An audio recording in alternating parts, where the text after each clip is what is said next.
hate how blurry they start out, but now what are you gonna do? Oh my god, he hit 3 targets. He also does a backflip. It's all good. We're good.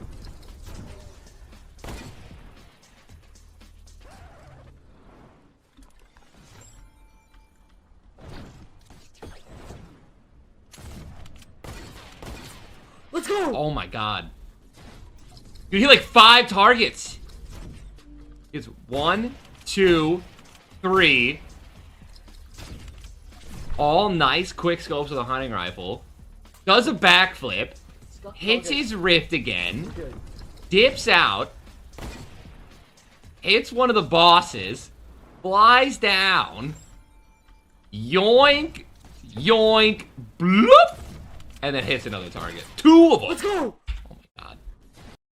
FaZe Kaz. Kazify. Let's see what we got here, dude.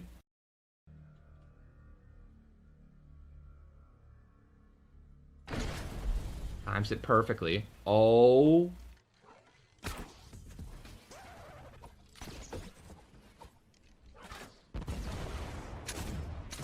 Double snowman!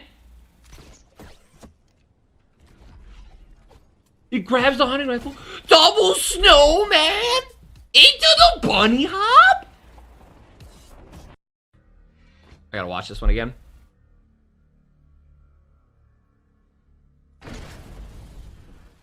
Oh my god, the timing. He hits that too. He hits that first shot. Hits that shot. 3, 4. Grabs the hunting rifle. Bam, deagle. Bam, hunting rifle. Alright. I see you, Kaz. He's using the blue soccer skin too. Nate Hill fan. Oh. Oh, here we go.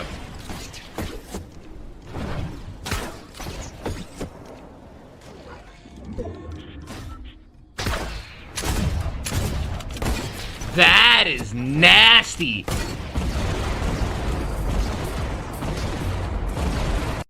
This video is probably going to be insane, just judging by the fact that it's 1 minute and 13 seconds. Let's take a look at what Tyler H did here, all right? He's been a speedrunner in the past, back to Black Ops 3, I think, and now he's moved to Fortnite, and he's killing the competition. So I know there is a strat to go through the window at the beginning, but I guess it's just too difficult here. Let's take a look at his aim now. He's probably got every single little target memorized. I'm assuming he hits every single target. I didn't look at the submission, so I don't know ahead of time. All right, he didn't hit the launch pad. He literally just jumped right on top of it. He didn't stop his momentum, anything. Yo, I've not seen that strat ever. That's insane, bro. That's actually crazy. Now, we're going to react to some other awesome clips on this map. But first, I wanted to watch at the most impressive clip. Okay.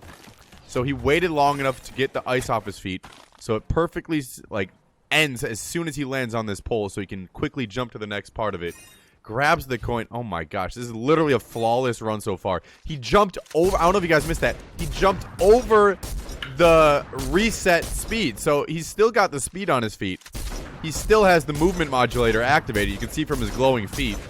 Now, I said any loophole, anything you can do to try and get a better time, that's perfectly fine with me as long as you play the map as it's intended. And here he's going for the impulse wall jump. Sprints past the freaking spike trap. Only needs a few impulses. He knows this. Now it's just a matter of perfectly timing the impulses up the mountain. It takes less time if you don't jump. Oh, but he jumps over the wall perfectly. Oh my gosh. He's got the movement modulator, so he just has a sprint, jump, barely. Oh my gosh. Barely grabs that coin. There's 1 minute and 13 seconds flat. That has got to be the most impressive speedrun I've ever seen on any of my maps, guys. That's actually absurd. So considering xSaandi got the world record time according to the VOD review, I thought we'd go ahead and watch the run to see all of the shortcuts and efficient movements that they did to try and actually make the world record. So the first thing I want to mention right now is you'll see they'll actually try to set up the doors and glide out. Now you'll save like a couple seconds doing that. It's kind of hard to pull off. I tried it myself. And you'll see you actually jump to the turret there. That is another shortcut that if you actually, in another run before it, set up the turret much like the doors and hit reset, you could actually use it to get up and shoot the turret without doing the parkour. We allowed that one because it was actually pretty interesting. That bouncer there, I know, killed a lot of speedrunners, that ATK. It was very troublesome for a lot of people. Now, with the second level here, you'll see there's chiller grenades, and a lot of runners... Yeah, see, actually, I didn't realize. xSaandi didn't actually use these snow grenades in the later levels. A lot of the other players in the second and third positions actually took the snow grenades to skip or shortcut other puzzles later on. But most of these pads right here actually reset your inventory, so you lose a little bit of time dropping and picking them back up if you do that method. Like I said, the top 3 runs have very different methods of completing each room. This one, however, was very common. People would use the hoverboard to go straight to the thing and destroy it. That was on everyone's run. And jumping, oh, you missed the hole there. That's like half a second. And honestly, that's the difference between first and fourth right now, I swear. This trick here is called Spider-Man. That's what people were calling it. And pretty much for that, you didn't have to use the second hamster ball. You could just actually get it straight away with the boost and using it backwards. Pretty interesting.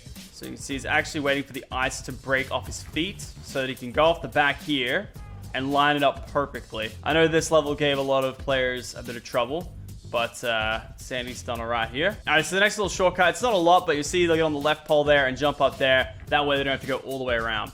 Now, it's interesting because there's a shortcut I know of that xSaandi didn't use here. You can actually skip getting these grenades, but this skip, like, there were so many skips and shortcuts that a lot of people didn't know about because all the world record holders wanted to hold onto them themselves, which is fair game because they found it. But you could actually jump from the top of this ship down below on the net and you would skip the whole barrier box.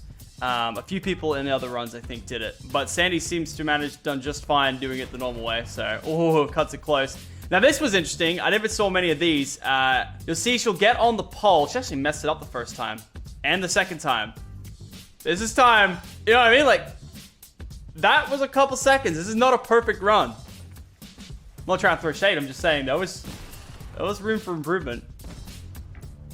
And you'll see she'll grab the coin, hit respawn straight away. That's just going to save her a little bit of time getting straight back up. I just noticed that she put on auto run so that she could go and actually hit respawn as soon as the auto run did it. That's interesting. And this one was always tricky. I didn't actually remember. Did she get this? Did they get it first go? Yeah, got it first go. That one gave the runners a bit of trouble. So she's actually going to keep the grenades here. Again, it's a female skin. I'm saying she because it's a female skin, all right? It's probably not a female. Nice cannon movements. Some people actually shot it first. Nope, we're not going to be doing that. Yeah, I think she's gone for the, 2 and 1. All right, yeah, that was very hard to pull off for a lot of people. And then this one was where you got it all the way to the side and just shot it up. You could actually do it from where the cannon spawns, but it was a very small angle. And it would only save like a second or two. All right, then moving on, she's going to throw the grenade, which is going to explode the ATK and get it going on the run, so you don't have to go to the turret. It's a few second saves there, and that's from keeping the grenades from the earlier levels. All right, backing it out.